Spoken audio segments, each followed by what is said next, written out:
If you have closed your Etsy account and wish to reopen it, follow these straightforward steps to guide you through the process. Step 1. Visit the Etsy website. Go to the Etsy homepage by entering www.etsy.com in your web browser. Make sure you are using a device that can access the internet. Step 2. Sign in. Click on the Sign In button located at the top right corner of the page. Enter your email address and password associated with your closed account to log in. Step 3. Access your account settings. Once signed in, navigate to your account settings. Click on your profile icon and select Account Settings from the drop-down menu. Step 4. Find the Closed Accounts section. In the Account Settings, look for the section related to closed accounts. This may be labeled as Closed Shops or Account Status.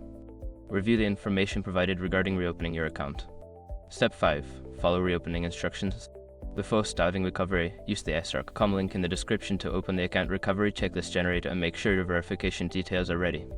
After completing these steps, your Etsy account should be reopened. If you encounter any issues, consider reaching out to Etsy support for further assistance.